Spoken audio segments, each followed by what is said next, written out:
understanding that he's still acting as the president while on vacation.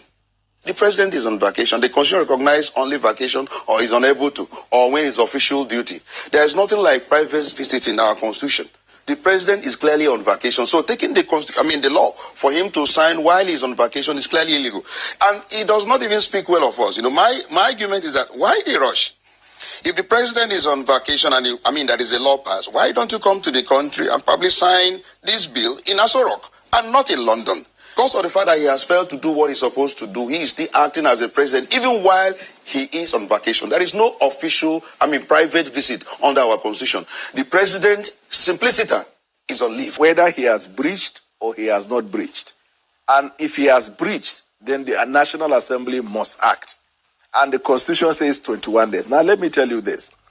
The Supreme Court held that where the wordings of a statute is clear and unambiguous, it does not give room for any meanings to be given. The wordings of Section 145 is clear. First of all, the wordings in the past used to be whenever the president transmits to the president of the Senate and Speaker, whenever he transmits.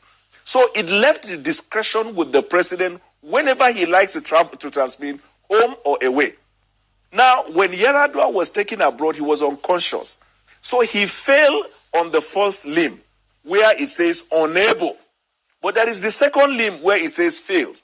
So when they corrected that, they now provided, instead of whenever the president transmits, he said whenever he will travel, he shall transmit. The second one is just the way the wordings of law and statute is. First, it gives you obligation. And two, it tells you the penalty for disobeying what you are obligated to do. So the obligation is in Section 145, sub 1.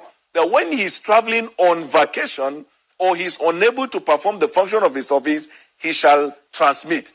Subsection 2 is the penalty in case there is no fulfillment of subsection 1.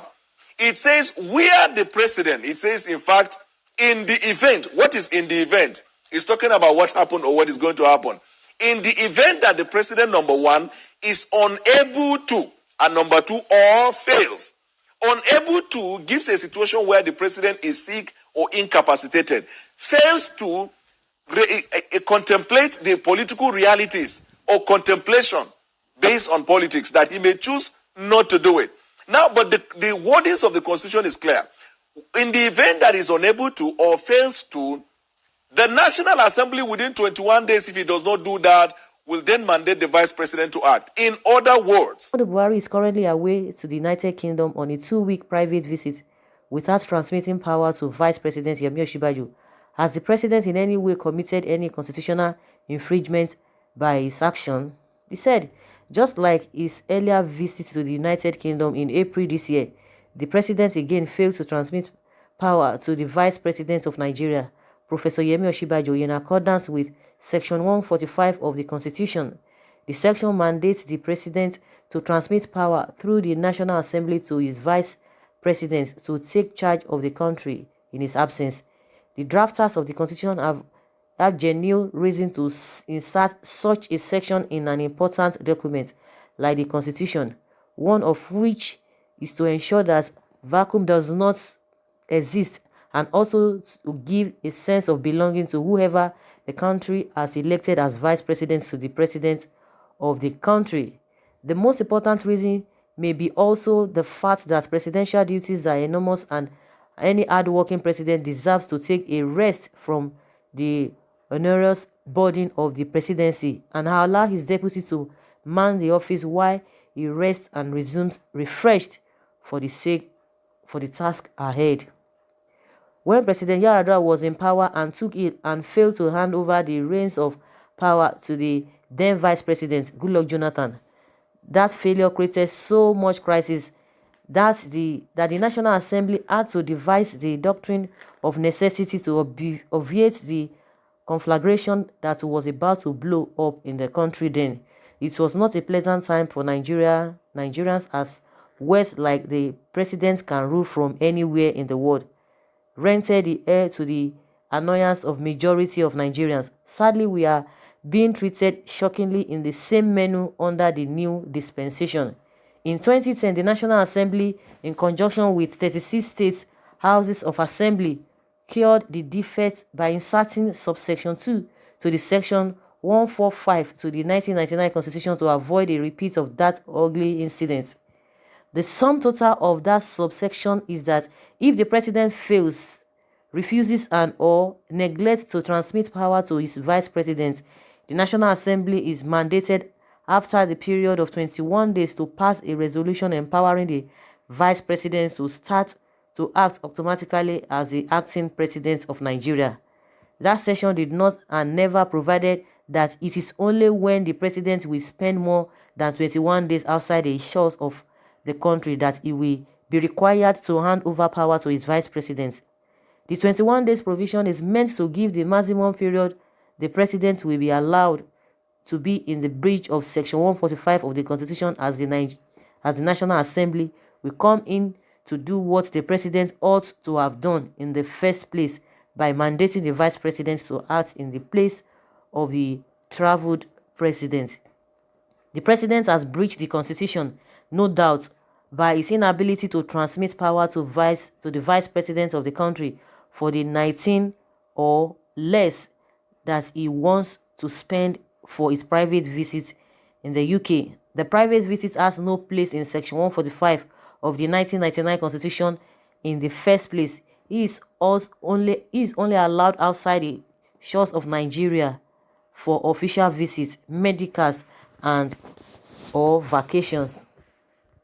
The Senate President Dr. Ahmed Lawal has expressed reservations about the clamor for the adoption of unicameral legislature, describing it as impossibility because of the nation's peculiarities.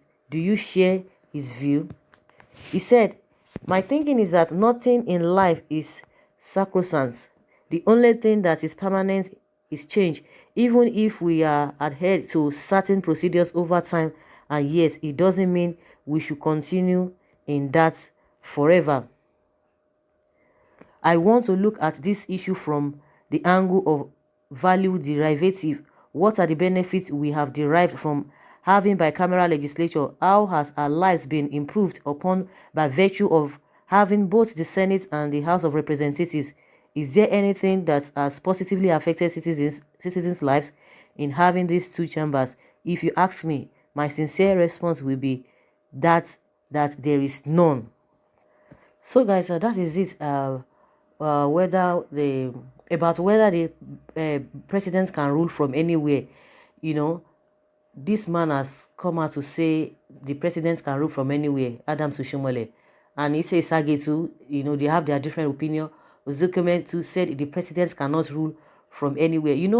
Most of the time, the people who are always supporting this government just know that they are part of them. And you don't expect them to say otherwise.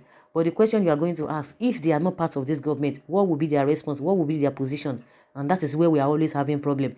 The people who are talking now that, okay, the president has done one wrong or the other, if they are part of the government, will they be saying the same thing? That is where, when people who, like most times, people talk about Fani Kayode, oh, is this, is that. But most times, the man will come out and say, I'm not with this man, I'm not with this present administration. But at times, he comes out to give them kudos on where area or the area which they have done well, and the areas which they have not done well, he will still come out and tell them, now, no, you have not done well, you are not done the right thing. But a situation whereby even those people who are with the government, they will never come one day, no, we know that this thing, as they have done wrong in this area, but we'll go back and have a meeting on how to go about doing the right thing. You will never hear them.